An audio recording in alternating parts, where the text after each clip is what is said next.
If you're a spiritual seeker, which is what I assume you are,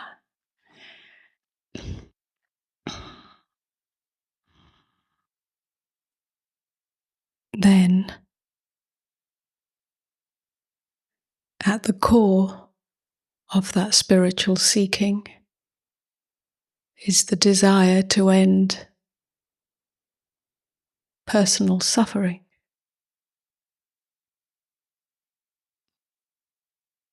Perhaps that desire to end personal suffering is given attention to in the direction of changing life circumstances or changing your mental, emotional state. And these are very valid, valuable attempts. We have the free will to change circumstances. Sometimes we cannot control circumstances, but where there is the possibility of that, that is intelligent action. If you're in a harmful, toxic, abusive situation, then you have the free will to leave.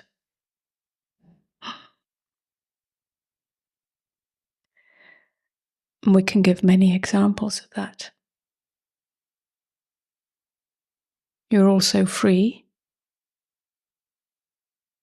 to examine your mental environment, your emotional environment, your physical environment, and address or attend to whatever can be tended to,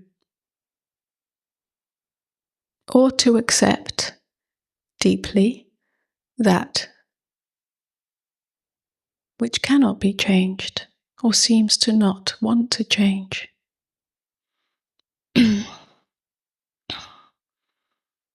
But really, the root of suffering must be examined, not the symptoms of suffering, the root, which is what is being meant by here, to look within.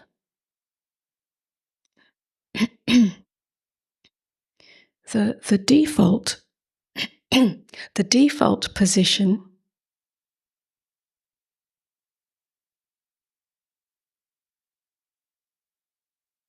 is to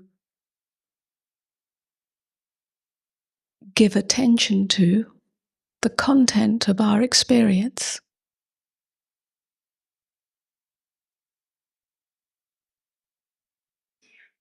To perceptions, to what we see, what we touch, what we hear, what we feel, what we think, to memories, emotions,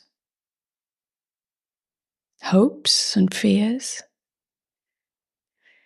In other words, we, by default, give attention or get absorbed in the content of our experience.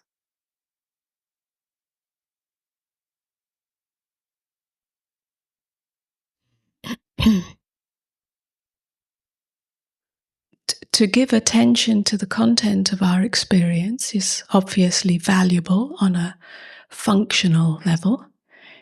If we did not give attention to what we see and what we hear and what we may touch, sense in some way, we would all collide into each other.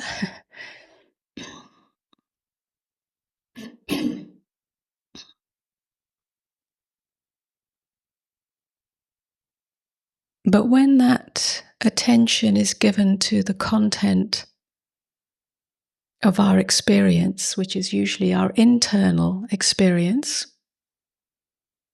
our internal environment, then we become lost in that. And being lost in that, not only do we seemingly forget our true essence.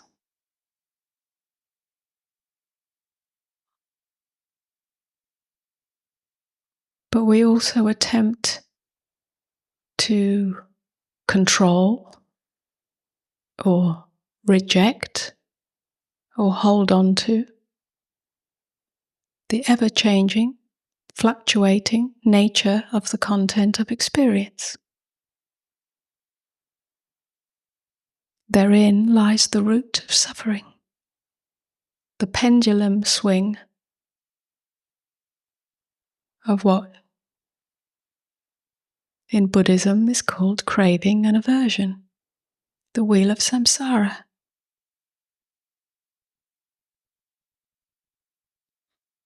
It's a kind of horizontal dimension in which the mind is constantly moving back and forth towards or away from. It is that very mechanism, if you like, when it's unexamined, that creates a personal sense of not enoughness, not good enoughness, lack of fulfillment, agitation, restlessness, knowing on a deeper level that there is something more, but that moreness doesn't come from having more, achieving more, grasping more, or rejecting that which seems to be in the way of more. It's not in the next moment, it's not in the future, it's not in achieving a perfect state of consciousness or a perfect state of circumstances. That moreness is found in your innate completeness, your innate wholeness, your essential nature.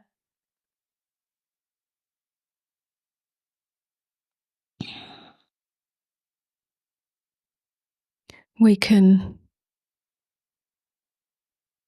liken this to the waves and the ocean. The waves are the content of our experience. The waves can be turbulent. The waves can be tempestuous. The waves can be calm and light and dancing. There can be barely a ripple, but always there is some movement, some appearance. And it is the waves that we chase or attempt to get rid of through the movement of mind.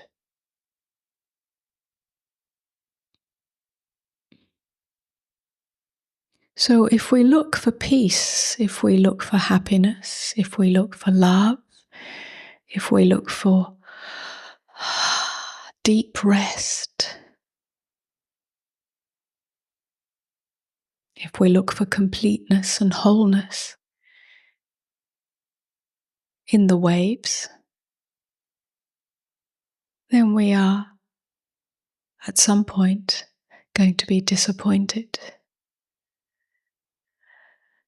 because we cannot rely on the content of our experience, whether that content be our thoughts, our feelings, our emotions, or our life circumstances.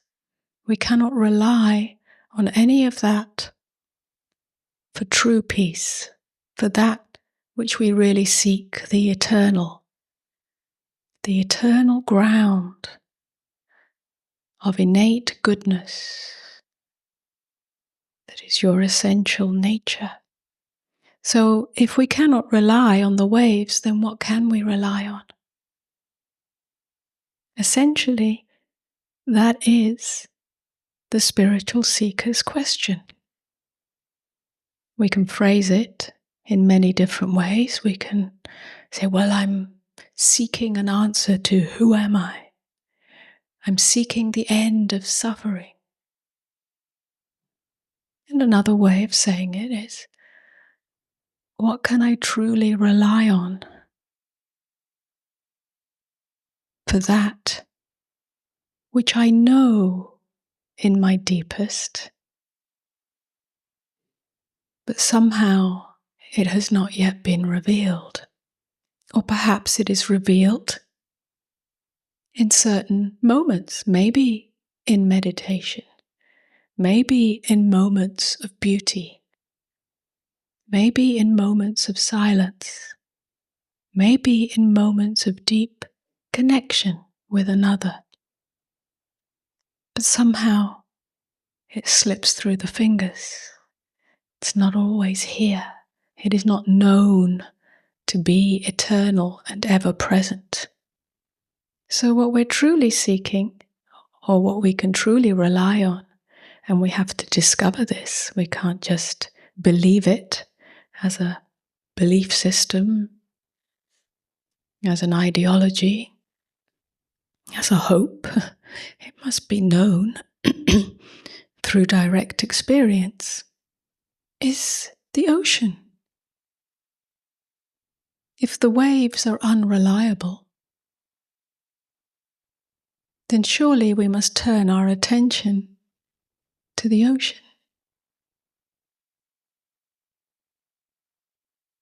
To discover the nature of the ocean, as a metaphor, of course, but to discover the nature of that which we could describe as the ocean of being. That which underlies all movement, all waves, all content of the experience.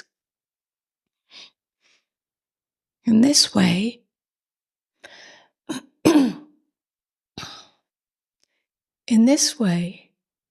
it is a kind of withdrawal of attention from the content of experience to turn inwards, the inward path. But we have to be a little cautious around this withdrawal from the content of experience. It does not mean that you need to be a hermit.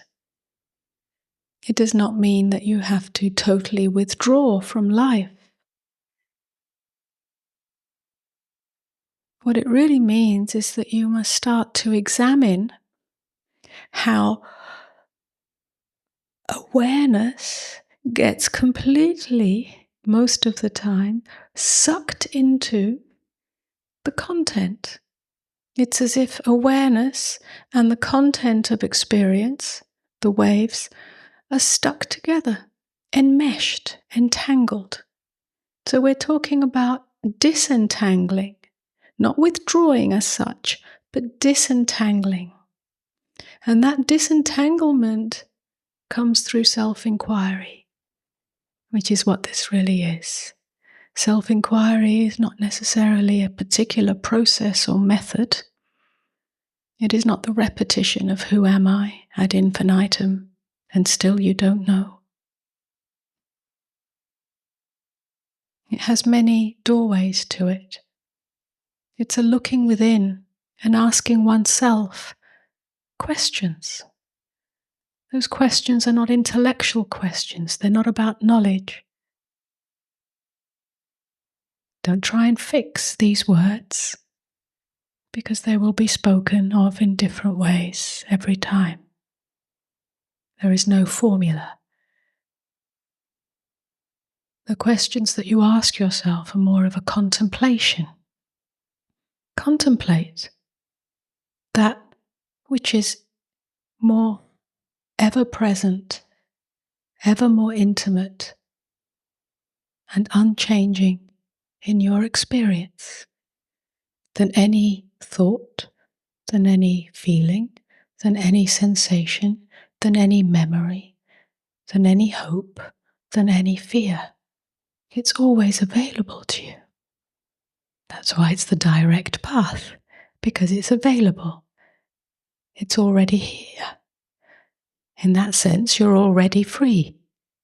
There are simply veils of mind sensation, belief,